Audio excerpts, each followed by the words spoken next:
Yo mga lods, good morning.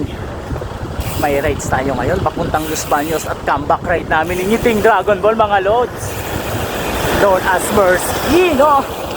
Ayan, paalis na kami mga lods mga sir.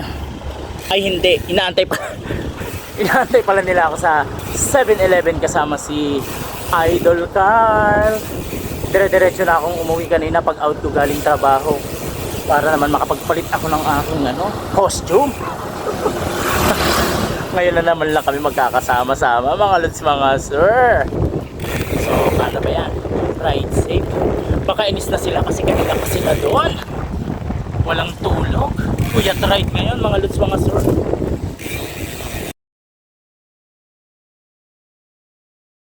At ayan na nga si Ngiting Dragon Ball, si Smersky. Nakatingin, binibidyohan ako mga lods mga sir. Kasi pa alis na kami at konting kwentuhan, Mamaya ay nandyan na rin si Idol Carl.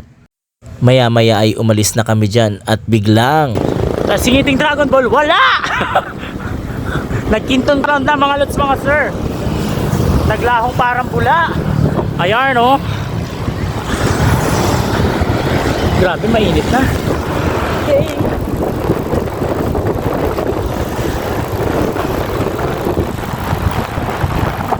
Tapos tamang maintaining lang. at maya-maya ay nakarating na kami dyan sa may SM Calamba, paliko, papuntang Los Baños mga lods. Ayan. Kaso nawala na yung isang kasama namin na si Ngiting Dragon Ball.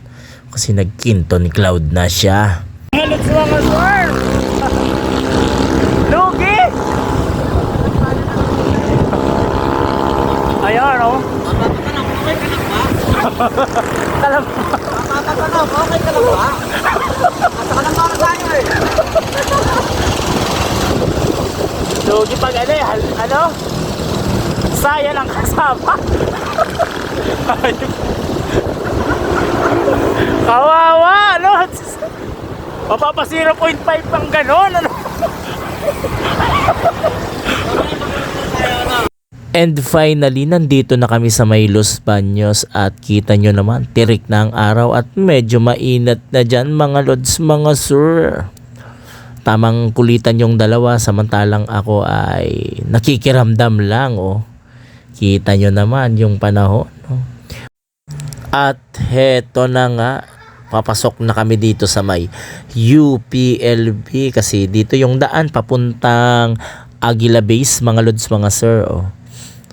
Hindi nakakasawang pumunta dito kasi napakaganda ng lugar. Yung mga lods mga sir, paho na kami sa sa Aguila Base, Aguila Base. Ayan, patanggal ng stress ayun walang tao. Sila listang ayun nagkanda ipon-ipon sila mga lods mga sir. Andun sila sa siklistang ina. Siklistang anak ayan So ayan, magpapirma muna kami. Tapos mag-iwan ng ID mga lods. Yan. Asaya. Happy yan. Daming siklista mga lods mga sir. Si Papa Car parang wala pang nangyari. Parang antok pa Bitin pa daw mga lods mga sir. Ayan, Good na hindi pala bitin. Yung pala tulala na sa gutom at pagod mga idol. Ayan, napakaganda ng lugar. Nature na nature, Ayan, At sinimula na namin ang pag-aahon dyan kasi matarik na talaga yung daan dyan mga idol. Kita nyo naman may mga nakasabay din kami mga grupo ng siklista. Saka magandang mag-bike dyan ngayon kasi madaming tao. Linggo kasi yan mga lods mga sir. Tingnan nyo naman yung background ko, mapuno. Kaya kahit mainit, hindi ramdam yung pagod. Talagang mag-i-enjoy ka. Tapos, ayan na naman yung siko. Napakahirap mga idol. Tapos may mga madadaanan kang mga gumagawa ng activity dito mga lods. May kabayo pa. Ayan, may mga pababa ng mga siklista. Siko na naman, Pero kahit ganyan ay okay lang kasi maganda naman yung lugar. At ayan na nga, napadaan kami sa Makiling Rainforest. Dumaan na din kami dyan sa may mud spring. Mamaya pupuntahan namin yan at dumiretso na kami sa pag-ahon. Minsan kahit nahihirapan ka pag may ganito talaga mga idol, medyo gaganahan ka. Ayan, mai-inspired ka bigla kasi may Power Ranger, no? Tapos nag-good morning pa sa'yo. Kakahiya naman kung tutukod ka dyan. Kaya nagdahan-dahan na kami hanggang makarating kami sa peak ng mismong Aguila Base, mga idol. Oh. Ang dami pa rin mga siklista dyan. Oh. May Aguila agad. Kaso may palong. Kaya pahinga-pahinga ng konti habang nag-aantay kay Idol Carlo. Sulit mga lods, mga sir. Happy. Ayan na si Kuya Car. Kaya nga eh. Alam mo si Carl ang binibidyo. Yan oh. Yung pala nakapranggang ano. Daming agila. Namumulang agila oh. Iba't iba ang kulay. May talisayi. Tapos may wool pa no. Iba-iba talaga dito mga lods, mga sir.